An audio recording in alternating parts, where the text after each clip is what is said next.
Alright, so we're going to attempt to record while I am driving to my mom's to visit. I'm doing this the safest way I can. It is hands-free, both hands.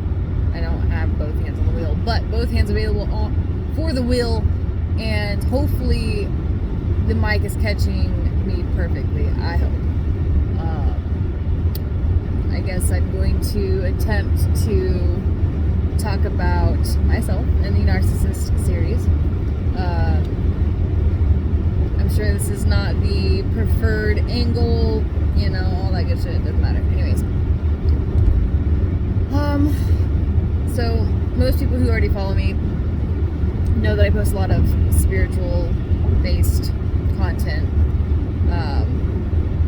I think a lot of people assume that I'm maybe witchy, like into witchcraft and stuff, but I wanted to go ahead and kind of specify how I identify myself and my gifts and what I consider myself to be. I do not identify or resonate with witch. Some people love that and some people go towards that. To me, there's a lot of negative associations / a bunch of extra belief systems around the word witch and what a witch is. So I don't resonate with that. I prefer, and it's a little bit of a mouthful, but intentional magician, because I do believe in magic. Magic, to me though, the definition of magic is just what we can't prove with our technology yet, what science cannot prove yet. Because if you go back, every invention, if you take it back 100 years before it was invented, would be considered sorcery, magic, because they can't understand it. So to me, magic is just science we can't prove yet. That's fine. You don't have to agree with me. It's cool. But I do believe in the power of the mind. And some of you have heard of the placebo effect. How immensely, you can't even science can't explain it. But literally, if you believe you can heal on a sugar pill, because you're not told it's a sugar pill, you're told something else, you can heal yourself with belief only. Now, some of you don't want to own that as magic. To me, that is the power of the mind. If you can control your mind, if you can groom your belief system to benefit and serve you, wondrous, magical things can happen. So I believe with intention, with really working on my mind, the direction of my mind, controlling my thoughts, listening to my thoughts, choosing whether or not that's actually what I feel, think, or believe, and sifting and refining it to where it works in my favor. It's kind of like cheating the system. Because if you think the way the world wants you to think, doom, gloom, fear, hate, war, everyone's at odds, the human race is unsafe, that is the narrative you're kind of spoon-fed through media, the news, movies, whatever. But it doesn't have to be like that. We're brainwashed into thinking that is what humanity is. I don't believe so. I believe there is inherent good. Yes, there is bad. There has to be contrast. There just has to be. There is no light without dark. You need both sides of both coins to even recognize or,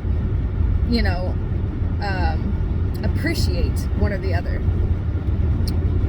I'm gonna get lost here, so I gotta get back to it. Intentional magician. So focusing on what you want to happen, focusing on just the highest possible outcome, and then when something does happen that may be not pleasant, find the benefits, seek out the silver lining. That has always been one of my gifts. Always. I can always find a silver lining, even in the shittiest of circumstances. People have gotten annoyed with me because I'll just sit there and they'll be bitching and complaining and just pointing out all the shit, which I have been that person. I am not perfect. I am not always sunshine and rainbows. Okay? But I have been the annoying person that's like, well, but look at it this way. If you focus on this instead, you could have a better time. Not always welcomed. So, that being said, as much as I believe in magic and have a spiritual nature, and I believe in gifts such as telepathy and telekinesis, and I believe that these things are possible, I'm going to be outright with you and tell you I did not come down here with these innate gifts. I cannot read your fucking mind. I can feel into vibes. I can feel maybe when there's something off and you're trying to pretend like there's not. I have this thing, I forget what it's called, clairsentient, I think it might be called, where sometimes I just know. I can't explain how I know. I don't have proof for knowing, but it's like, okay, it's not something I just pull out of nowhere and be like, I have this random fact that I've never heard before and I know it. No, it's more like a truth. I could feel it in my essence that this is either true or false, which I believe we all have. But people have learned not to trust themselves through anxiety, through bad health, gut issues, which will confuse your gut reactions. There's so many subjects I feel like I'm skimming over in this by just like barely touching the surface of each thing. But I trust my gut. My gut is almost always spot on, yes or no, with truth. And sometimes, like I said, if I'm chewing my head, that can be a false reading. Stay out of your head, people. Your head is not always your friend. Your head, you think you are the voice in your head. That voice is the you that has learned and been conditioned and been groomed by society, what they want you to believe. Like I said, the way your parents were influenced you to believe that this is how people respond and this is how people think, and this, so the voice in your head is not always correct, especially if those know it that have the dark voice, the voice that it's like a little Voldemort in your thoughts. It's a weird description, but whatever, go with it. It whispers nasty things in a way of undermining your confidence and making you doubt yourself, and some people even hate themselves because of this voice in their head. But you have to realize it's a parasite. You've let it grow too strong, okay? You can starve this voice by recognizing that voice is not you, and that is a parasitic, I want to say energy, but that gives people weird, like, what? Wait, what? There's an extra energy in there? Basically, there's that Indian fable or story of the two wolves inside, a good and a bad wolf, and which one do you feed the most?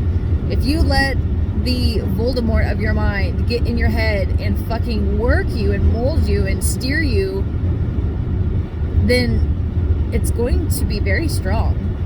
If you decide to hear it and say, you know what, I don't agree with that, I don't want to agree with that, I don't need to believe that, and you slowly discredit it and you starve it of energy, of focus, you don't allow it to move you, and then you start to do the opposite instead, which might feel foreign initially, the positive voice, which feels so foreign in a world that glorifies the negative and sarcasm and fucking talking shit and hater notions. But it's all about practice. It's all about fueling the positive aspect. Like, damn, girl, you look fine today. Looking at yourself in the mirror, like, get it. All right. I used to have self-talk that would say, you dumb bitch, all the time. And I still sometimes slip up. Sometimes, baby girl's asleep, good. Sometimes, I'll do something that was just in my head, oh my God, Kayla.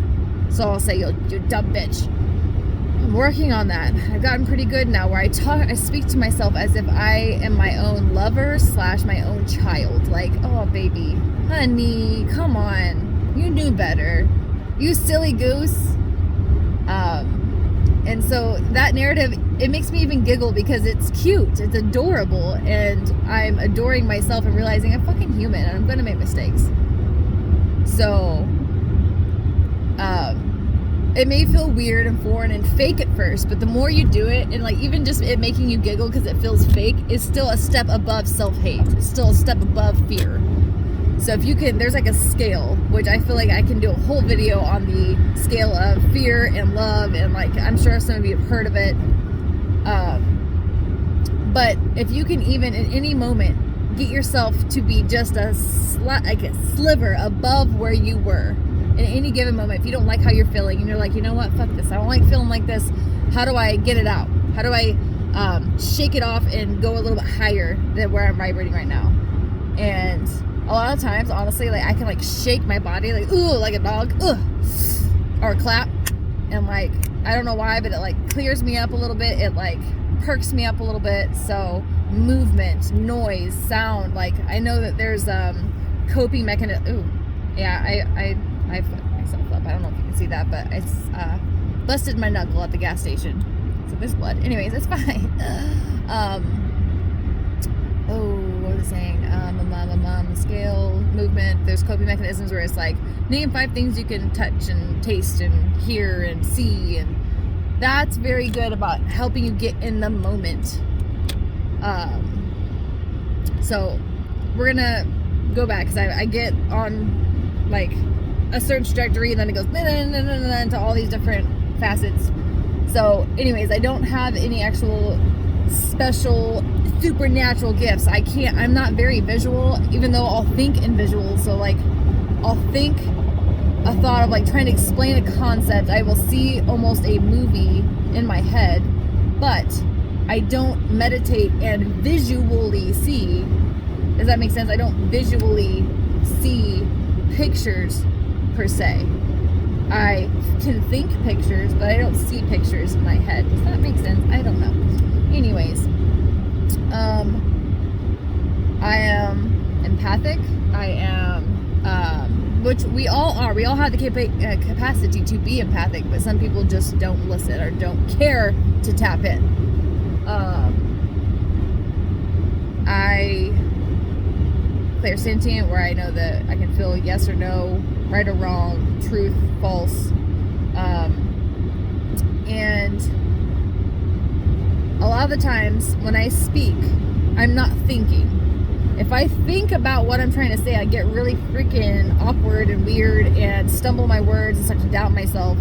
So it sounds counterintuitive, because I know we're told, think before you speak, and that comes in handy in very delicate situations, yes, but for the most part, I can tell somebody what they need to hear if I don't think about it. Literally, if I just shut up and kind of let whatever's inside come out, it's like I know what they need to hear. I say the things that they need to hear, and that might be a little pompous on my end, saying like I know what they need to hear, but most times when I share something with somebody or tell them what I feel is coming up to the surface, it's literally, that's all it is. It's like something surfaces and like they need to know this. I don't think about it. I don't construct it in my mind. It just flows out. So that is another gift. I just kind of let things flow, and they tend to be spot on and great. So I do not practice witchcraft. I do not do spells. I do love crystals. I don't use them like I'm supposed to. I used to at one point wear them frequently, but managing my life, there's just too many things happening at once, and I have not been using them and utilizing them as I could. So going forward, I am not superhuman, but I do believe we are all superhuman, if that makes sense. I do not believe I am any better or any more special than anybody else. I just believe that the human race has forgotten that they do have more gifts than they are willing to acknowledge or believe, because that's what we've been told to believe. Yeah, this guy's way because he's on my ass. Go on, bruh. No, you're on my ass. Go. I don't know. Or not. Now he's not in a hurry. Okay. Anyways, sorry. I believe humanity has all these gifts that we have yet to tap into, and all of you can practice training your mind to believe and open up to these gifts, just so you know. I'm going to go ahead and end it there. That's about 15 minutes.